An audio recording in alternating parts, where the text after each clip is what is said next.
Hello, I'm Brad Sherman from California's best named city, Sherman Oaks. I'm surprised to see some of my pro-Israel people here because I'm going to explain why crypto undermines our ability to impose sanctions, although it may make some profits for people in this room. We're going to improve the payment system over the next 10 or 20 years, just as we've improved it over the last 10 or 20 years.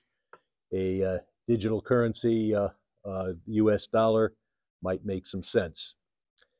There are those who believe that government is unworthy of because it's imperfect or unnecessary. The fact is that anarchy is bad and that America is a force for good in the world. The ability of any government in history to be successful depends chiefly on its ability to collect taxes.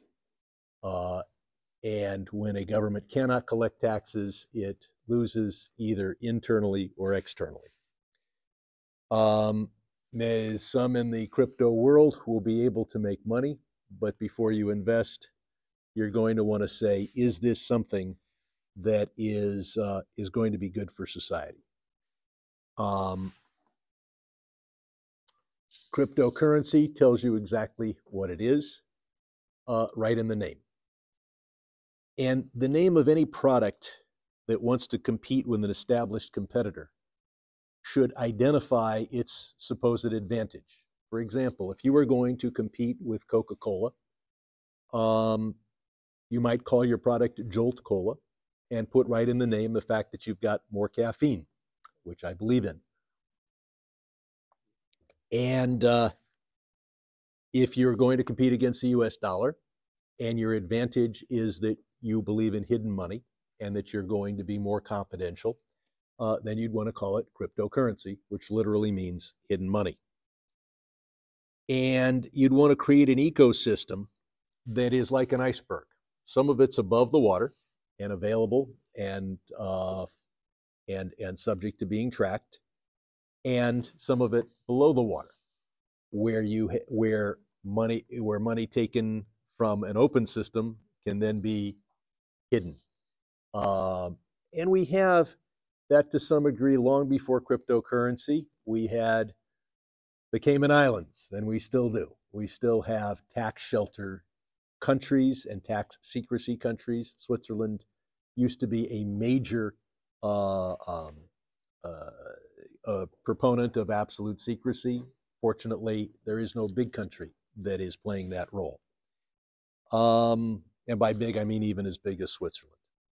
So nothing epitomizes more this system than, on the one hand, you want to have open exchanges. On the other hand, you want to be able to take that same crypto and put it through a mixer. What is the purpose of a mixer? To mix up law enforcement. So what is the market for this product? I think it's substantial. I think people may make money in it for a while. The big market is tax evasion. The Republican appointed or Trump appointed commissioner of the IRS testified that there's roughly $1 trillion every year of uncollected taxes. That means, and almost all of it from the very top, and that means you have to conceal $3 trillion of income each year. That means $30 trillion a decade has to be concealed. That's a hell of a market. That's a market much bigger than the market for high caffeine, carbonated drinks.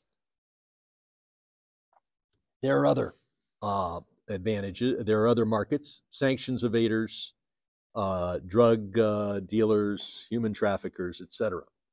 Now, the proponents of crypto openly say that it is illegitimate for the U.S. government to be able to do what it does by controlling the world's #1 currency. They want to appropriate for themselves, and I may mispronounce this name, Cinerage. That's the profit you make by making money. And the federal government has been doing that since we left the gold standard roughly 100 years ago. And that benefits every American because we have a federal government that provides far more in services than it collects in taxes. That's the difference. And we could live in a society where we slash government benefits, particularly Social Security, and we raise everybody's taxes and do not benefit from the role that the dollar plays. And that role instead is partially or completely appropriated by private enterprise, by crypto bros. I don't think that's good for the American family. I think it can be good for certain investors. Let's see. I do not think that government will defeat crypto. I think crypto will defeat crypto. You look at fiat currencies. If I decide I'm the nation of Brad and print a currency, it would be worthless because I'm a guy and I'm probably not, I'm only going to be around for a limited amount of time. And who in the hell am I to print a currency? If I'm the government of Uruguay and I print a currency, it'll have a certain cap value. And 100 years from now, that Uruguayan peso will have a value, and that value will be somehow tied to the size of the Uruguayan economy. The US dollar, likewise. So there'll always be a US dollar, there'll always be a Uruguayan peso, and the US dollar will always be more valuable in total. I don't know what the peg rate is for an individual currency, but the total cap value of the US dollar will always exceed that of the Uruguayan peso, unless Uruguay conquers all of South America, which strikes me as unlikely. So, but put this in the crypto world. Will Bitcoin always be worth more than hamster coin? I have no idea. There is the crypto world says, hey, there's a finite number of Bitcoins that are possible, but there's an infinite number of different currencies. There are only a couple hundred countries, but how many tokens are there? At least a few thousand? Depending upon your definition, right. Yes, at least a few thousand and more every day. And when I first started ridiculing hamster coin because I thought it didn't exist. And then my staffer tapped me on the shoulder and told me it did. And I said, well, okay, what about a cobra? No, he told me there was a cobra coin. That's why I came up with the idea of mongoose coin. Threw it out at a hearing, and 4 hours later, some people had created mongoose coin. If you want to have fun, Google Brad Sherman and mongoose. And so there's an infinite number of coins. And ultimately, and each one, a hamster coin is self-deprecating. But each new coin can claim to have an advantage over existing coins. I don't know what that advantage will be. You've probably gathered looking at my hairline that I'm unlikely to know as much about technology as some of you. But there are improvements that can be made every day. So I think what will undercut what supports the US dollar is there's a United States. And I think ultimately new coins will displace old coins. What else haven't I covered? The role of sanctions on Iran, for example. We were able to tell the world, every country in the world, how much Iranian oil we would let them buy. And if they disagreed, we would close the New York Fed to their dollar transactions. And up until now, and I hope it will continue, all the world's oil transactions are in dollars. Every country fell into line. Now, we didn't go to zero on every country. They might not have fallen into line. Now, if you like the Iran nuclear deal, then you say those sanctions were so effective, they got us a good deal. And if you don't like the Iran nuclear deal, then you say those sanctions were so effective, we could have gotten a better deal than we got. There's tremendous discussion about whether that was a good deal or a bad deal, and people on each side yell at each other. The one thing they agree on is those sanctions were effective. The proponents of cryptocurrency say that's morally wrong. America shouldn't have that power. I disagree. I think the United States is a force for good in the world, and that the Iran nuclear program is not. So I look forward to us asking not whether cryptocurrency is innovative, useful, or profitable, but whether it's helpful to society. Money is power. The ability to create money is power. I'd rather have that power in a flawed American elected government than in the hands of whoever is going to invent the next mongoose coin, or whoever has invented the existing coin. So I look for, yeah. Yeah, well, so I generally agree with most of what you've said here, and for those that have been around. That's surprising, but go ahead.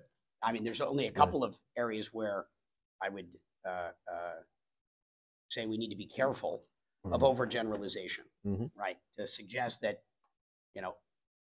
52 million Americans that hold digital currency or assets, and that BlackRock and State Street and Fidelity and Franklin Templeton and all these organizations, believe in the undermining of the U.S. government, and the U.S. dollar, and that Larry Fink, I do want to say, I think is no, an overstatement. no. Just because you invest in crypto doesn't mean you even thought through what I just said, and have decided to ignore it.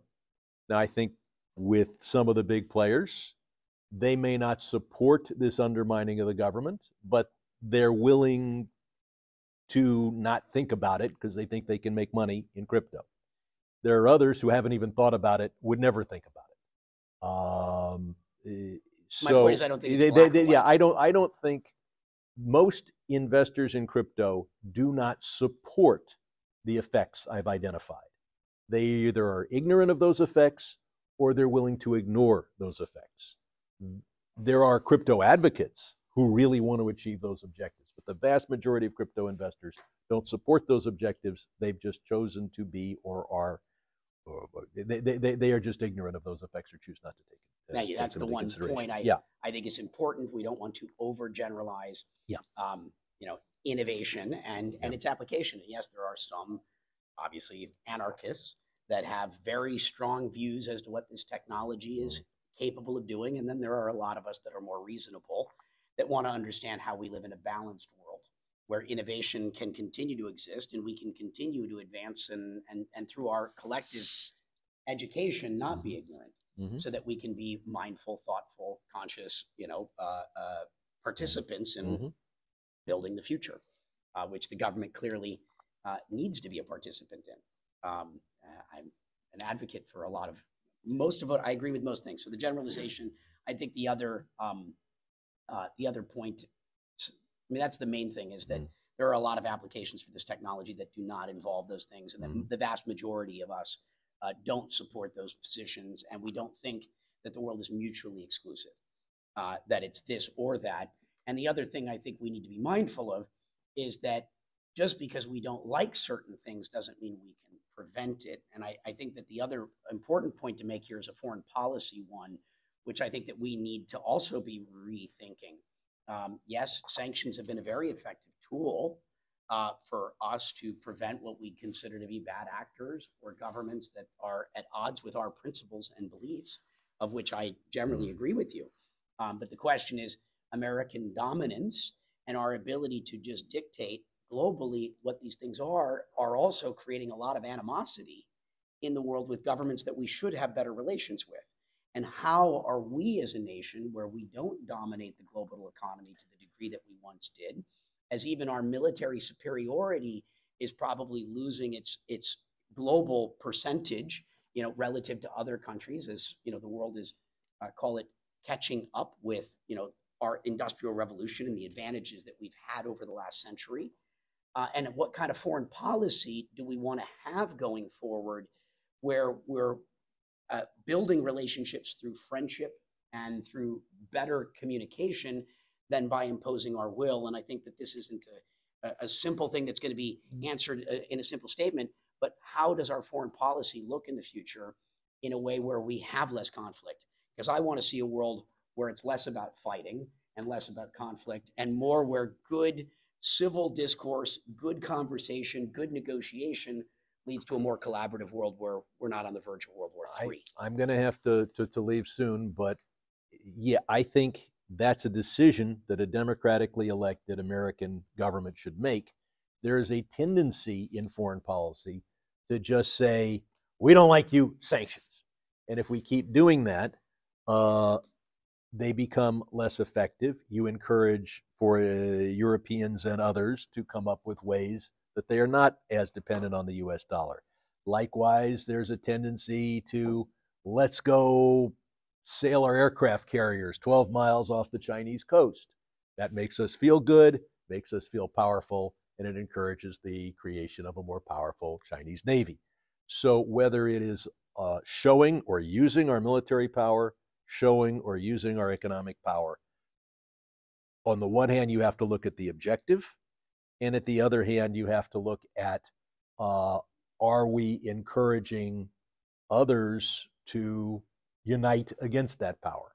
And that's a decision, though, that I think should be made by here in Congress and not and I think that our military and our economic power should be used sparingly and not every time it feels good.